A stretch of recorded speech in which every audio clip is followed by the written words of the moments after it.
I went to school in Seattle at Franklin High School, and I had been playing basketball in junior high school and on the street, and my dad was a real good golfer, and I started going with him, and then I learned how to caddy for him, and that's what started me out saying, I can do this. Every time the pros were going up to Portland, Seattle, Vancouver, my mother would drive me down, and I would watch Sam Snead, and I watched Ben Hogan, and I watch them all, and watch to see what they were doing and how they were doing it. One day, my dad drove up next to this guy, and he had won the junior championship in Seattle, and he told me, well, you won't be able to beat him. I said, why not? Because he says you don't practice enough. I said, well, I'm gonna practice hard. All of the schools throughout Seattle, they had a championship, and I won that. And that was because I was working hard. That really made me go forward and practice and practice and practice. In Seattle, you had to have a handicap to play in any tournament. But if you were black, you could get a handicap, but it wasn't an official handicap, so you couldn't play in the city amateur. But I was young and I was kind of outright about it. I had just made up my mind I wanted to play.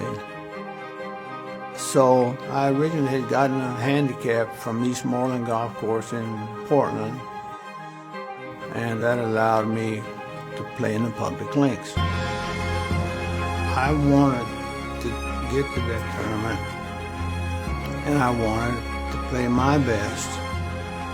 I was the 63rd out of 64 in the match play. I played Don Essex in the semifinals, and I had heard that he was one heck of a golfer and that he had won that tournament before. And that was one of those days that I played really well. I had 23 one-putts. I played Frank Campbell. I birdied the very first 2 holes. After those, I played very good the whole rest of the round, and I won 3-2. I felt super. I felt good that I got there and won.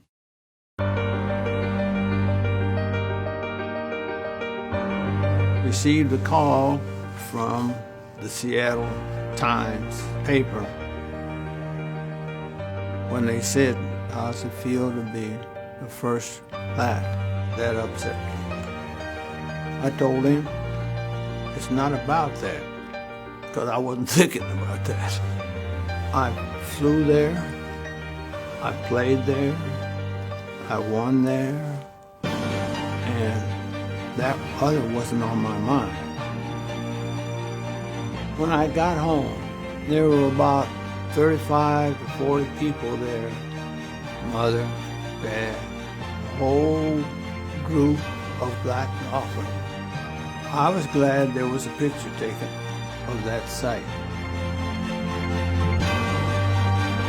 My victory in 1959 was the best thing that happened to me in my life.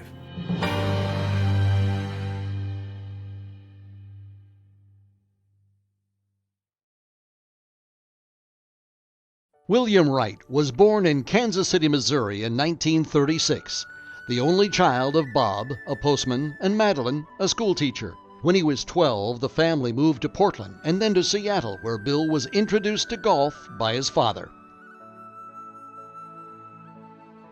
It was on a drive home from Jefferson Park Golf Course in Seattle when Bob Wright told his son, "Bill, Eddie Pearsall is the city junior champion, and I don't think you'll ever beat him because you don't practice enough."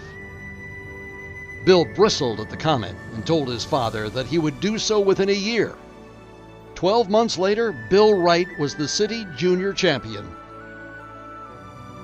The competitive sparks were flying.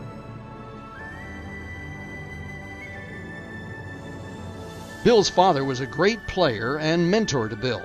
He taught him everything about this game of golf, and they enjoyed many rounds together at Jefferson Park.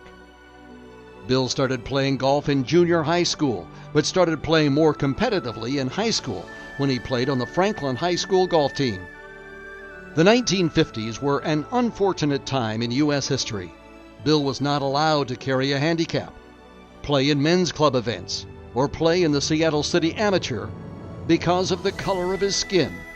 However, it was ingrained in Bill by his sweet mother, Madeline, that he be proud, be humble, be conscientious, be understanding, and be true to yourself. And Bill lived his life that way. In 1954, after finally convincing the city tournament administrator to let them play, Bill and his father were given their first opportunity to play in the Seattle City Amateur. When asked by someone how he would play, Bill replied, "I will win, and my father will come in second." Well, Bill won the 1954 Seattle City Amateur, and his father finished third. Close enough. The doors opened, and Bill was afforded the opportunity to play in more tournaments.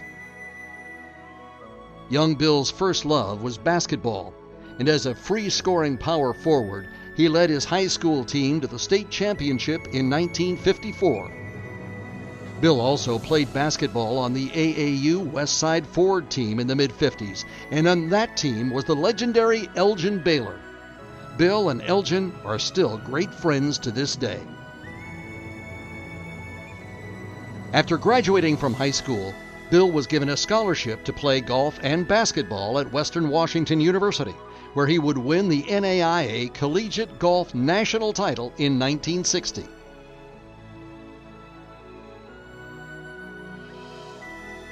But it was 1959 that sent waves around the world when Bill qualified for the U.S. Amateur Public Links Championship. Invited to travel and room with the young and talented Bill Tyndall and his father, Bob Tyndall, a PGA golf professional, Bill was on his way to Wilshire Golf Course near Denver, Colorado.